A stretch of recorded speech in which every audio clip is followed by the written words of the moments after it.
இயேசுவை அண்டிக்கொண்ட நாம், அவருடைய பிள்ளைகளாகிய நாம், நமக்குள் இருக்கிற ஒளி ஒரு கலங்கரை விளக்கத்தை போல மற்றவர்களுக்கு பாதை காட்டக்கூடியதாய் இருந்தால் நிச்சயம் நம்மை கர்த்தர் பயன்படுத்த வல்லமை உள்ளவராய் இருக்கிறார். மோசேயை பாருங்கள், அங்கே 40 நாள் அளவு சினாய் மலையிலே கர்த்தரோடு கூட இருந்து கீழே இறங்கி வரும்போது அவருடைய முகத்தை பார்க்க முடியவில்லை. காரணம், அந்த அளவுக்கு பிரசன்ஸ், ஒளி.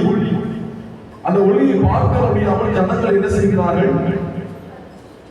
உட்கார்ந்து சொல்கிறார்கள். உட்கார்ந்து அவர் ஜனங்களோடு கூட பேசுகிறார் என்று அங்கே நாம் யாத்திரா 34:29 நாம் வாசிக்கிறோம். காரணம் என்ன? தேவ சமூகத்தில் அவ்வளவு ஒரு பிரசன்ஸ். 2025 வருடத்தில் ஜெபத்தில் வேத வாசிப்பு கர்த்தரை துதித்து போற்றி புகழ்ந்து பாடுவதில் நாம் அதிக நேரம் செலவழித்தால் நிச்சயம் நம்மையும் அவர் பிரகாசிக்க செய்கிற தேவனாய் இருக்கிறார். வேதத்தில் ஒரு வசனம் இருக்கு, எப்பொழுதும் ஜெபம் பண்ணுங்கள். எப்படி எப்பொழுதும் ஜெபம் பண்ண முடியுமா? முடியாதா? முடிந்தவர்கள் வேலை பார்த்தாலும், பைக்ல போனாலும், சைக்கிள்ல போனாலும், என்ன செஞ்சுக்கிட்டு இருந்தாலும் ஆண்டவரோடு கூட பேசுகிற அந்த உரையாடல் ஜெபம். போட்டு ஜெபம் பண்றது அதுவும் ஜெபம். உட்கார்ந்து ஜெபம் பண்ணாலும் முடியாதவங்க என்ன செய்வாங்க? 2 காலம் இல்லாதவங்க படுத்துக்கிட்டு ஜெபம் பண்றாங்க.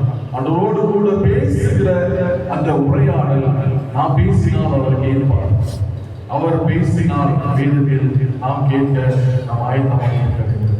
அவருடைய அநேக நாமங்களிலே ஒரு நாமம் அவர்